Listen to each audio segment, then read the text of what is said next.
नहीं करी। आज नौकरी तो किस चीज की लड़ाई लड़ रही है, किस चीज की लड़ाई? आपने मुझे यहाँ बुलाया, आप मुझे सोशल मीडिया के माध्यम से देखते हो।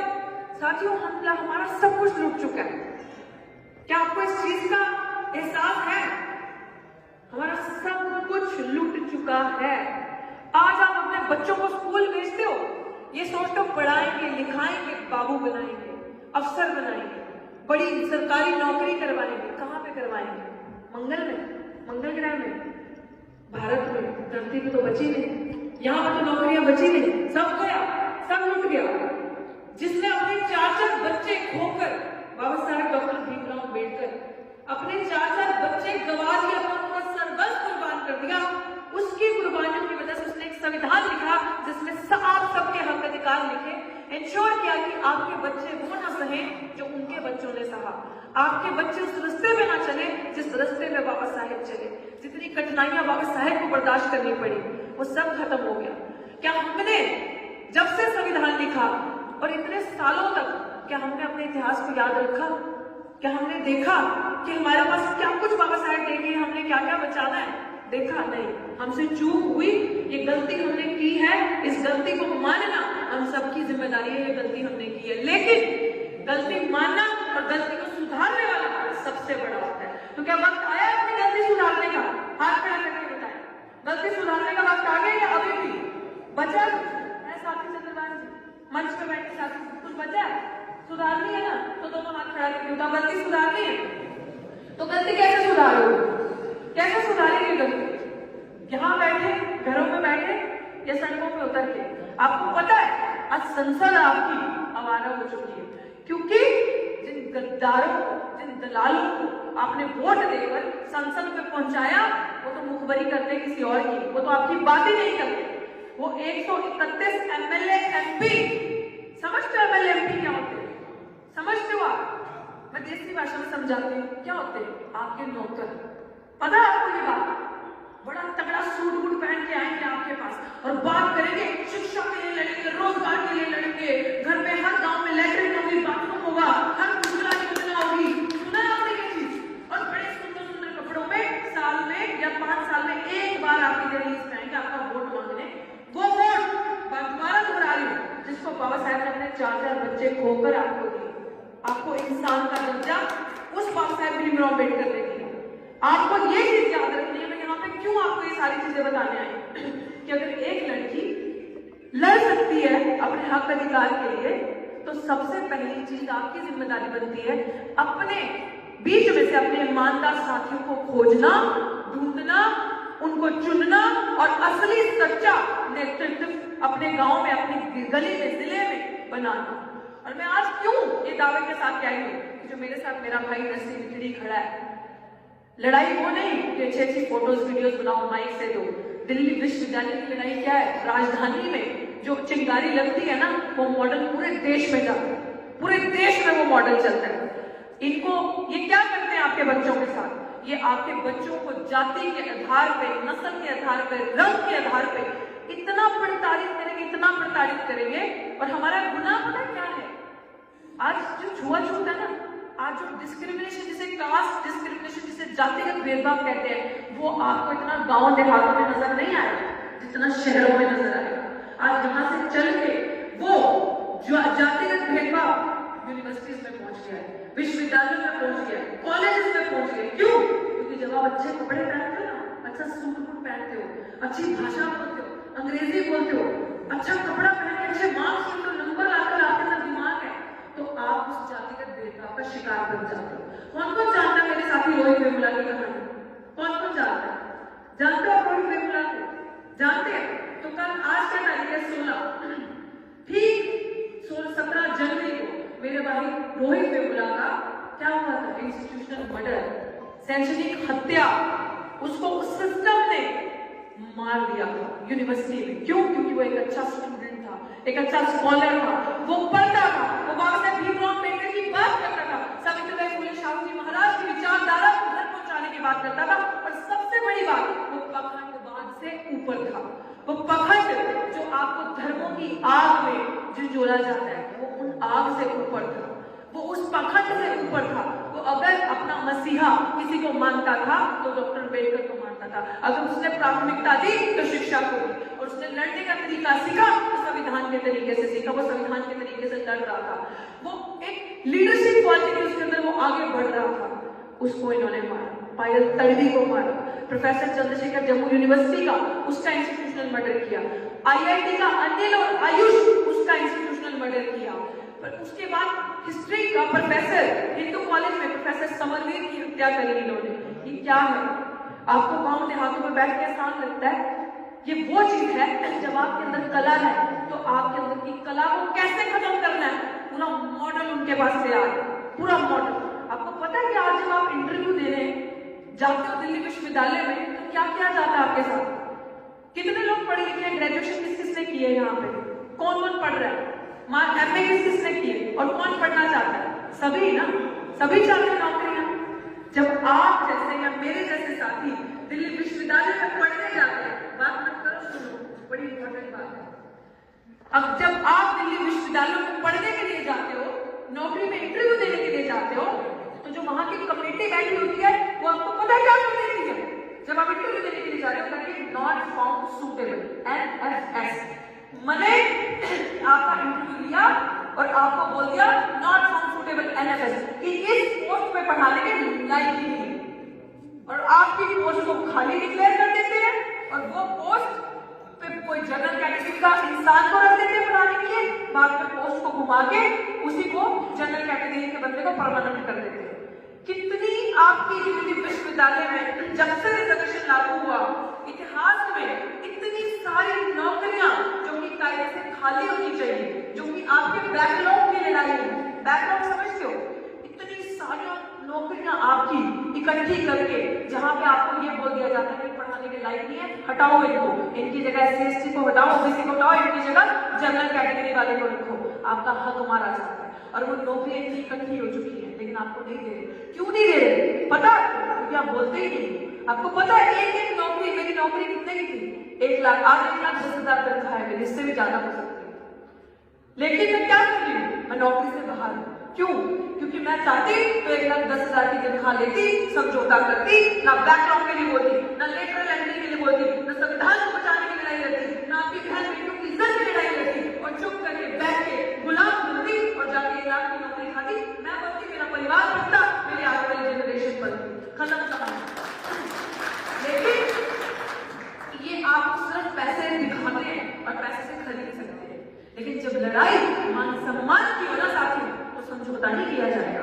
आज संवैधानिक लड़ाई, मान सम्मान की जंग छिड़ चुकी है, और आप सबको उसी का साथ देने के लिए 19 जनवरी को सुबह 10 बजे दिल्ली विश्वविद्यालय पहुंचना है। आपसे ठीक 3 दिन के बाद आप सब साथी दिल्ली विश्वविद्यालय बताती हूँ क्यों आना जरूरी है वहां पे, क्योंकि अगर आप उस लड़ाई को बचाने नहीं आओगे, जो बाबा साहेब ने आपको अपना SC/ST एक्ट दिया, आपको पता है कि अगर आज आपको कोई गाली निकालता है, जातिगत गाली, किसी भी तरीके का मानसिक प्रताड़ना या शारीरिक प्रताड़ना करता है, या कोई भी आपकी प्रॉपर्टी को डैमेज करता है, आपकी जमीन को, ये वो सामान्य वर्ग का इंसान, तो उसको जेल की सलाखों के पीछे होना चाहिए। बाबा साहेब ने SC/ST atrocity prevention of atrocities act दिया, पता ही नहीं हमें, हम सोचते ही हमारे पास क्या क्या चीजें, हमने कभी एहसास ही नहीं किया, हम तो अपनी मस्ती में मस्त हैं।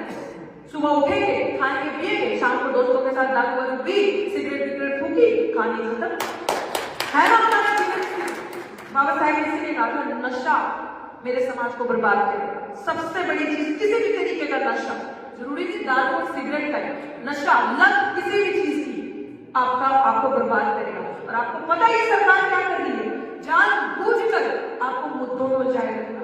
ये चीज आप समझ लो, इनके सामने आप धर्म की लड़ाई नहीं लड़ सकते, और बार बार ये आपको धर्म की लड़ाई पे धर्म के ऊपर खिलाएंगे, धर्म की पिच बिछाएंगे और आपको बोलेंगे इसके ऊपर खेलो।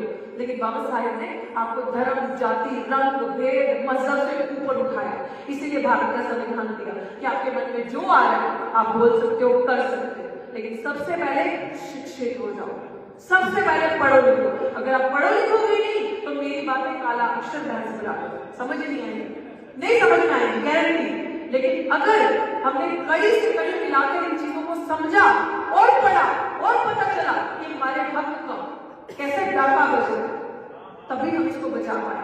नहीं तो आमूमन लोगों की सोच है मेरे घर थोड़ी ना आग लगी, मैं क्यों जाऊं, भगत सिंह हो लेकिन दूसरे की करो, मेरे घर पे ना हो। लेकिन साथियों, ये सोचने की बात है। आग जंगल में लगी है, आज मेरा घर है कल आपका घर है, तो ये बचाने की जिम्मेदारी हमारी, क्योंकि हमारे पुरखों ने भारत बनाया है। तो भारत जिन्होंने बनाया है, तो जिम्मेदारी की भारत को बचाने की उनकी होगी, हमारी जिम्मेदारी इस भारत को बचाने की। वो लोग क्या जानेंगे जिन्होंने भारत की गोलियां लगाई, जिन्होंने संविधान का विरोध किया, जिन्होंने बाबा साहेब भीमराव अम्बेडकर को खून के आंसू रुलाए, जो लोग बाबा साहेब भीमराव अम्बेडकर के अगेंस्ट खड़े हो गए जब उन्होंने आपके हक अधिकार की बात करी संविधान के अंदर, जब उन्होंने सेपरेट इलेक्टोरेट की बात करी आपके हक और अधिकार के लिए कि आपका अलग वोट होगा। दलित आदिवासी अपना नेतृत्व, अपना नेता खुद का ढूंढेंगे, ये लोग अपने नेता को वोट देंगे, लेकिन हर चीज पे आपके हकों का डाका होगा। एक ईवीएम मशीन ले आए दिल्ली में, सेंटर में, कि ईवीएम से चुनाव हो गए, पारित हो जाते। आपको पता है ईवीएम क्या है? Electronic voting machine. जिस आपको पता है आपका वोट कहां जाता है? नहीं पता भी है, हमें क्या करना है। लेकिन जिस देश में ईवीएम बनी है, जर्मनी में, वहीं पे ईवीएम बैन, वहीं पे पेपर बैलेट से चुनाव होते हैं, पर्ची से चुनाव होते हैं। और हम क्या करें, हमें क्या फर्क पड़ता है? हमने तो वोट दे दिया सूट बूट पहनने बाबू को, हमें क्या फर्क पड़ता है क्या हो रहा है, हमको वोट डालना पड़ता है। दिल्ली विश्वविद्यालय में या अन्य और बड़े विश्वविद्यालयों में आपके बच्चे जा नहीं सकते, आपके बच्चे पढ़ नहीं सकते, क्योंकि उनके लिए तो आगे बैठे काटने वाले। सिर्फ और सिर्फ एक ही चीज हो सकती है, हम जब तक संगठित नहीं हुए, जो बाबा साहेब ने कहा था ऑर्गेनाइज, जब तक हम एक नहीं हुए तब तक हमारा विनाश ही विनाश है। हम सबको सबसे पहले एक होना पड़ेगा, और सबसे बड़ी चीज अपना ईमानदार नेता अपने बीच का ढूंढना पड़ेगा, जो साल में एक बार ना लिखे, जो अगर साल में 365 दिन है तो वो 665 प्लस दिन आपके घर में लिखे, आपकी गली में लिखे, आपका हाल चाल पूछने के लिए आए और आपको पूछे कि अगर आपके बच्चे की नौकरी नहीं लगी, मैं गाइड करता हूँ, हम बताएंगे, हमें इस सरकार के खिलाफ लड़ना है, खड़े होकर लड़ना है, और एक मैं आपके बच्चों के लिए लड़ूंगा, मैं आपकी बात करूंगा। हमारा नेता वो होगा, हमारा नेता सूट बूट वाला नहीं होगा, अच्छे कपड़ों वाला नहीं होगा, जो आकर सिर्फ हमारा वोट लेगा और 500 रुपए के एक 500 रुपया आपकी जेब में डाले, ले लो, वो 500 रुपए ले लो, अगर देता तो ले लो, वोट बच जाएगा। दारू का लालच देगा, लड्डू का लालच देगा, महिलाओं को कपड़े का, साड़ी का लालच देगा और आपका वोट ले जाएगा और आपके पास कुछ नहीं बचेगा। और वो जो 10 आज हम दिल्ली विश्वविद्यालय में बैठ कर पिछले के आज 43 दिन हो गए मेरे धरने को, मैं आपके पास क्यों चल के आई? क्योंकि मुझे लग रहा है कि राजस्थान मेरा दूसरा घर है, इतना प्यार आप मेरा दिल इतना खुश है कि मैं चल के अपने परिवार को इन्विटेशन आमंत्रण देने आई हूँ कि 19 तारीख की इस लड़ाई को मजबूत करो, क्योंकि अगर हमने यूनिवर्सिटीज नहीं बचाए, विश्वविद्यालय नहीं बचाए, तो आपके पास कुछ नहीं बचेगा। ना आप संविधान बचा सकते हो, ना आप शिक्षा बचा सकते हो, ना आपको रोजगार मिलेगा, क्योंकि वो लोग चाहते हैं हम रोजगार की आड़ में धरना प्रदर्शन करते रहे, सड़कों पर बैठे रहे, हम लोगों को फुर्सत नहीं मिले सोचने की कि कैसे लूट मार हमारे लोगों के लिए और हमारा जीवन जो है वो सड़कों पर बर्बाद हो जाए। लेकिन हमें उन्हीं की स्ट्रैटेजी को फेल करते हुए एकजुट होकर लड़ना है, और इस लड़ाई को जीतना इतना जरूरी है ताकि पूरे भारत में एक मैसेज आए कि हम फूल नहीं है, हम फूल हैं और हम तुम्हें लड़के दिखाएंगे। अब इनकी हमें जनकारी नहीं बननी, हमें योद्धा बनना है, हमें लड़ना है, हमें इनके टाइटल्स नहीं चाहिए। तो मेरा आप सबसे ये विनती है कि जब हम 19 तारीख को आए दिल्ली विश्वविद्यालय में, तो एक बाबा साहेब की फोटो लेकर आए और एक नौकरी नहीं न्याय चाहिए का फोटो लेकर आए। जरूरी इसलिए ताकि इनको पता चले कि नौकरी का लालच देके तुम हमें खरीद नहीं सकते, हमारी जुबान बंद नहीं कर सकते और न्याय के आगे समझौता नहीं किया सकता। क्योंकि अब हमारे समाज के बच्चों को रोहित वेमुला नहीं बनने दिया जाएगा, पायलट नहीं बनने दिया जाएगा, अब कोई भी इंस्टीट्यूशनल मर्डर नहीं होगा, अब अपने हक के लिए हम सड़कों पर लड़ेंगे। मैं आपको बड़ी इंपॉर्टेंट बात बता दूं, आज संसद आवारा हो चुकी है, ये बात याद रखना। लोहिया जी ने कहा था जब संसद आवारा हो जाए तो सड़कें सुनसान नहीं रहनी चाहिए, और हमारा फर्ज बनता है कि सड़कों को इतना बड़ा भर दो, क्योंकि आप लोकतंत्र में रहते हो, आप डेमोक्रेसी में रहते हो, लोकतंत्र समझते हो, लोकतंत्र समझते हो। आपके देश में राजा का राज है या प्रजा का राज है? प्रजा का। तो जो प्रजा है ना, लोकतंत्र में सबसे ज्यादा ताकतवर है, क्योंकि वोट आपके हाथ में है। तो वोट दो उस ईमानदार को, उस ईमानदार आपका फैसला आपके हाथ में है। जब आप आए, और अभी भी मेरी एक और आपसे विनती है कि आप अपना यूट्यूब, जब भी ये वीडियो खत्म करें, आप अपना यूट्यूब खोलें और वहां पर डॉक्टर रितु सिंह को सर्च करके हैंडल को सब्सक्राइब करना जरूरी इसलिए क्योंकि बड़ी सारी ऐसी इंपॉर्टेंट अपडेट्स मिस हो जाएगी। आपको पता चलना चाहिए कि दिल्ली विश्वविद्यालय में और अनेकों विश्वविद्यालय में हम किस किस प्रकार की लड़ाई लड़ रहे हैं और कितनी मजबूती से। जब आपके तक हमारा मैसेज पहुंचेगा तो हमारे कंधे और हमारे टांगे और मजबूत होंगी, जब हमें आपका साथ मिलेगा जमीन से। तो मैं ज्यादा वक्त नहीं दूंगी क्योंकि मुझे वापस दिल्ली विश्वविद्यालय पहुंचना, बोला तो मुझे क्या था 1 घंटा बोलना, लेकिन मुझे लगता है कि शॉर्टकट में सारी बातें कह रही है। आप सबका प्यार भी मिला, भरोसा भी मिला, विश्वास भी मिला, और मुझे विश्वास है पूरा कि आप लोग दिल्ली विश्वविद्यालय आओगे, अपने बच्चों के यूनिवर्सिटीज, कॉलेजेस और भारत का संविधान बचाओगे। भारत का संविधान हम लोग मिटने नहीं देंगे, खत्म होने नहीं देंगे, क्योंकि इस देश में दो ही वाद है, एक मनुवाद, दूसरा अम्बेडकरवाद, और जीत होगी तो सिर्फ और सिर्फ अम्बेडकरवाद की जीत होगी, मनुवाद का आएगा। तो मैं यही आपसे विनती करती हूँ कि 19 तारीख को मैं आपका इंतजार करूंगी। सुबह 10 बजे आप लोग सभी साथी हमारी संख्या में पहुंचे और पूरे गांव में ये मैसेज देके जाए, संदेश देके जाए कि अब हम चल जा रहे हैं शिक्षा बचाने, आओ हमारे साथ चलो। संविधान बचाने निकले हैं, आओ हमारे साथ चलो। बहन बेटी का हक बचाने निकले हैं, आओ हमारे साथ चलो। भारत देश बचाने निकले हैं, आओ हमारे साथ चलो। बाबा साहेब के भारत सपनों का भारत बनाने निकले हैं, आओ हमारे साथ चलो। ये नारा बच्चे बच्चे की जुबान होना चाहिए कि अब अपने हकों के साथ कॉम्प्रोमाइज नहीं होगा। जय भीम, जय भारत, जय संविधान। बहुत